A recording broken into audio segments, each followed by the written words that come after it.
This call is now being recorded. Hey, this is Randy again. This is, I guess, a continuation. The last one I forgot to announce. It was episode 9 of my Jailhouse podcast. So I guess this is technically episode 10, November 13th, 2021, Saturday. And, so anyway, all these players involved from the Lee County State Attorney's Office created this whole situation and fabricated a case, and now they're getting together with St. Lucie County, and they're doing it over here too. And it's really disgusting because what they're trying to do is take all the nonsense that they used in that trial and use it over here. But what's interesting, so I talked about this extortion threat from James Miller, right, the prosecutor in Lee County. So he never made good on his threat to add RICO charges on me, right? Because I obviously I didn't take their 20-year offer. But conveniently, the state attorney over here who's prosecuting this St. Lucie case, this guy Marshall Levering Evans, he goes by Lev Evans, but Marshall Levering Evans, who's linked up with James Miller, because James Miller giving me a 40-year life sentence wasn't enough for him. He's now infiltrated himself into this case over here, so he's helping Evans. And Evans conveniently added RICO charges 4 years after the fact. So 4 years after the original charges were filed, he waited until November of 2019, or at least 4 years after the alleged action. He waited until November of 2019 to all of a sudden add these RICO charges, which just is convenient because that's exactly what Miller was threatening to do. But I'll get to that in a minute, because the other interesting, I want to finish up with this guy, Sabu Gorgon, I don't even want to call him an attorney. That would be too nice, because he's nothing but a henchman for the state. So, I had a blog out there, and, a lot of people pretty much from the state and those circles kind of criticized me. Some people said I got what I deserved. How could I get what I deserve when you don't even know what the charges or what they carry? I deserve 40 years for a charge that carries 5. I mean, come on. But what was really interesting is this joker, and I haven't heard it. I've only heard bits and pieces, but this guy, Leonard French, and Leonard French apparently is an attorney out of Pennsylvania, but he's not good enough of an attorney to actually to practice the law or criminal law either. This guy just likes to apparently run his mouth on a podcast, and that's what he's got. He's got a podcast. So after I was convicted in September of 2019, or after I was sentenced and given this 4 decades of a sentence, this guy Leonard French on his podcast has someone from the Lee County State Attorney's Office on there, and he's calling me an idiot, calling me stupid, calling me all these things, questioning certain things. But the topic of the extortion came through, and he questioned the Lee County State Attorney's Office and said, look, Rosado's saying you guys tried to extort him. He's got this email. He showed a copy of the email. He said, was there an extortion here? And the Lee County State Attorney's Office said, no, that wasn't the actual offer. The offer we gave him was 5 years probation, and he refused it and went to trial and got 40 years. Really? So I denied 5 years probation after sitting in jail already for more than 3 years, getting railroaded every which way by the corruption in Lee County, and I denied 5 years probation to risk a life sentence. And of course they've got no proof of this. So, but they said it on the record, so we've got a recording of this. I don't know if it's going to be linked to this particular podcast or not, but it's going to be out there, and you'll be able to see it.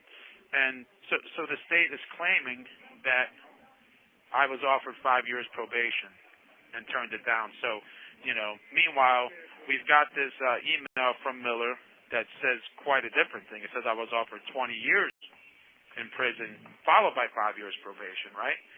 And then he turned around and said it on the record, and we've got the transcript, which I believe was at the August 15th Ferretta hearing. So if you go to the randallrosado.blogspot.com and look at the case, you could look at the transcript on August 15th when Mr. Miller actually says that that my wife might be charged based on the offer, which the offer was if I don't take it, she's going to be charged, and RICO and all this stuff is going to happen. So he acknowledges his email threat. He acknowledges that that was the offer, not this 5-year probation. And if there was a 5-year probation offer, any offer, my attorney has an obligation to actually present that offer to me. So Sabu Gorgia never presented me anything except for the extortion offer. So he was grossly ineffective, and that's something I want to point out, and I need help from an attorney, maybe who could possibly help me with some post-conviction relief, to show that, the state went on this nationwide podcast, this worldwide podcast with attorney Leonard French, and said, I turned down their 5-year probation offer. Well, where is it? Who was it presented to? They certainly can't say it was presented to me while I was self-represented, because James Miller said it on the record himself that the Florida bar prohibits him from actually having communication about a plea offer with me that's not on the record. So if that 5-year probation offer wasn't made to me on the record, it must have been made to my attorney. So I need to find out why Sabu Gorgia never presented me the 5-year probation offer, because that would have changed, obviously, me even considering going to trial on this whole bogus case, because I already knew what they were up to. So, anyway, just kind of to show what else happened. Now they're trying to lie after the fact and act like I wasn't extorted. So, I haven't actually heard it myself because I've been locked up. I've seen part of the transcripts, but yeah. So check with this guy, and I might have to subpoena this Leonard French guy and bring him into court and find out, for him to confirm this interview, which we don't need to. We got a recording of it, and we've got the state, the woman from the state attorney's office saying, "Oh, that wasn't the real offer. That 20-year extortion, that email wasn't the real offer. There was some other offer that he declined, this 5 years probation." So I'd like to know more about that, because my attorney certainly never presented it to me. And Miller, who said he would present all offers to me on the record, never did either. So now we have them doing the same thing, trying to continue piling up on me here in St. Lucie County, which is ridiculous. And I'm appointed another attorney, and Ronald Hurst, who's been my attorney since, I think, December of 2019. And here I am, still no discovery. I just found out that on last week, I guess, on November 4th, 2021, that the 11th supplemental discovery was filed, which means discovery was served by the state, and there's been 11 supplements now. So that means there's 12 pieces of discovery, and when I say pieces, I mean each one of them might have hundreds of documents. So there's all this discovery that I still have not seen. I've begged and asked my attorney, I've said it on the record to the court several times and said, look, I need to know what I'm accused of. This has violated my Sixth Amendment. I have the right to be informed of the cause and nature of the charges. They don't want to tell me. I don't know why he won't tell me. I said, look, I'm looking at the affidavit saying these things about these particular documents. I'm not going to get into the details. I said, I need to see them. And he says, why do you need to see them? What are you going to do with them? What do you mean, what am I going to do with them? I need to see them. This is absolutely insane. And I'm kind of stuck between a rock and a hard place, because I can't get another attorney. The court will never grant it. And my only option is to represent myself, which I don't want to do. But I don't know what else to do, because I've got very strong arguments to show that no crime has been committed, that once again double jeopardy has been violated, and I've got case law and everything, but my attorney and I don't see eye to eye. So this is what's going on here, and St. Lucie County, I'll tell you what, in many respects is far more corrupt than Lee County was. I mean, Lee County, in my case, was a little more corrupt because of the judges. They gave me a $1.5 million bond. A $1.5 million bond. Do you realize the standard bond schedule in Lee County for a third-degree felony is $5,000. For me, they gave me $100,000 per count and then stacked up 15 counts. So $5,000 is their standard bond schedule, which meant even with all 15 counts, it would have been $95,000. But instead, they gave me a $1.5 million bond because they didn't want me to get out. They didn't want me on the streets fighting this. They didn't want me to have access to my emails and to be able to show you all the evidence that I had, or show the court and the jury all the evidence, which didn't matter because the judge blocked it from getting in anyway. So now, I'm already convicted over there, so I can't get out, and I'm stuck here dealing with the same thing. But just to give you an idea, okay, so we talked a little bit about these court-appointed counsel, right? And I think a couple episodes ago I talked about speedy trial. In this county, every single person, and I'm talking about 100% of the people, at least those incarcerated, that are represented by the public defender's office, right? So Diamond Liddy is the woman who runs the public defender. Oh, and by the way, Diamond Liddy was the best friend. She used to work with the old state attorney, Bruce Cohen, who just retired after like 30 years. And she was best friend with his late wife. And she's married to a judge. Hello, can you say Jerry Springer? So now Diamond Liddy, whose public defender's office represents most of the inmates here, 100% of those cases, their speedy trial is waived without their consent. So their constitutional rights are being violated, and they're not even having a say in it. And the same thing happens whether it's regional counsel or court appointed. And, in my case, speedy trial would probably have to be waived because it's such a mess that, any attorney would have to take time to sort through the crap. But for these basic cases, especially where people can't bond out or where they have a probation violation and there's no bond, these people are stuck here. The public defender's office is waiving their speedy trial without telling them, so they're stuck here for years and years and in the dark. I mean, there are people that have been here for 2 years who have never been to court. I mean, I don't understand how this can go on and how this is fair, how this goes on in our country and no one does anything or says anything about it. This is so corrupt.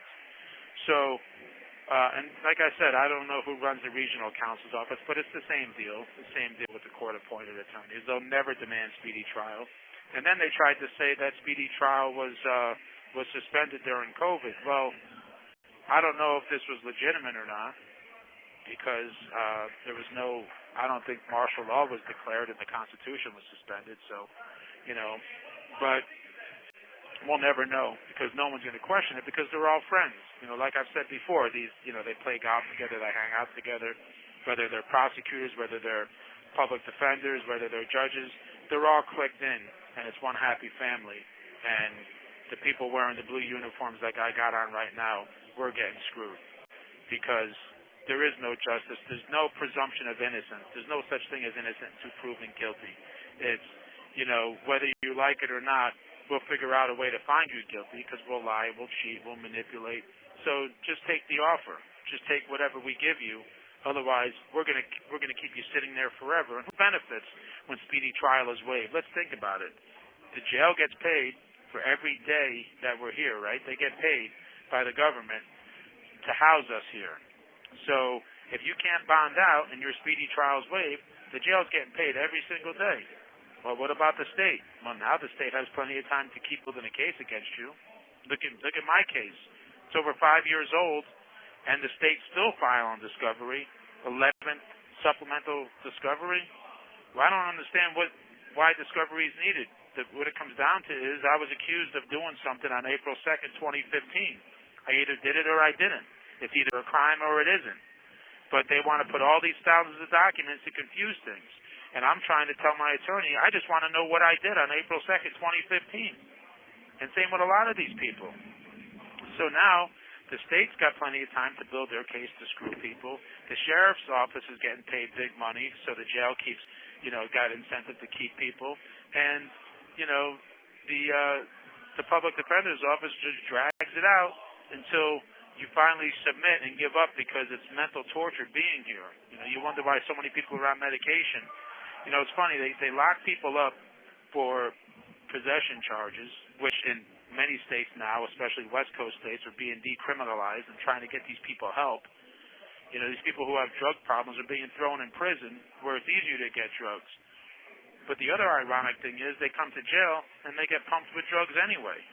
You got to see the line when the med cart comes, with people taking mood stabilizers and psych drugs and stuff like that. So, you get caught with a couple pills in your pocket and you're going to jail, but we're going to get you in jail and stuff them down your throat anyway. This whole thing is disgusting, and I'm sorry to be negative today. I'm just having one of those days. I'll have a more upbeat podcast probably next time out because, maybe it has to do with just, the conversations I hear. I mean, some of the stuff I even hear my roommates talk about. These conversations are so useless and such garbage about the streets, and it's just I might as well smoke crack or hit myself in the head with a hammer because I'd be killing brain cells the same way I am just listening to these conversations. I feel like I'm losing brain cells just hearing them, and that's even with my earplugs in. I put my earplugs in and it doesn't block it out enough. So I'm just going through it a little bit today, and I apologize, but that's the reality of what's going on. This place is designed to break you, and some days I feel like it's going to break me. But I still have faith. Not much, but I still have a little bit, and hopefully it'll be stronger tomorrow. Because I feel like if I had the choice between getting a lethal injection tomorrow or doing another year of this, I would opt to call it a day tomorrow, because whether the next life is going to be like the Bible talks about, or if it's going to be some kind of other rebirth, like the Buddhists believe, or whatever it is. I know it's got to be better than this, and I know there's something else out there. I definitely know that. I've had enough spiritual experiences to agree with that. So, but whatever it is, it's got to be better than this. And I don't even know if it's that much better out there. I mean, people put on a happy face and they take their little Facebook pictures and act like everything's great, but is it really? I mean, more than half of people getting married or getting divorced. Everyone's looking to be angry about something and protesting something, and everyone's upset about something and looking for a reason to be offended when, there's, if you're out there and you're free and you're not where I am, you're in a good place and there's plenty to be happy about. And, I'll never take it for granted again. I'll never take even, feeling the sand in my toes or the grass beneath my feet or even the sun on my skin. I'll never take that for granted again. I'll tell you that, because this is difficult. I'm reading this book, and this guy's on death row, and they're talking about what he'd like for his last meal. And I had to start thinking about that last night, and I really don't know. I would probably be Indian food, because I love Indian food. That's my favorite, or maybe Thai food. As a vegan, I eat a lot of Indian and Thai food. But I'm also, I'm from New York, and I grew up making pizzas, so I'm kind of a pizza fanatic. You have 1 minute remaining. Pizza's not vegan, but I do cheat with cheese, every once in a while, and I would probably in that case. And I guess because if I was going to die anyway through a lethal injection, I guess it wouldn't matter if I gorged myself with a bunch of pizza and didn't worry about how I was going to digest all that cheese and bread. But anyway, I'm not trying to be negative. I apologize, but that's the frustrating part. But that's what goes on in the system, and that's why our rights are being violated, especially by counties like St. Lucie and Lee County. But that's it for now, and I'll talk to you soon. Thank you for using GTL.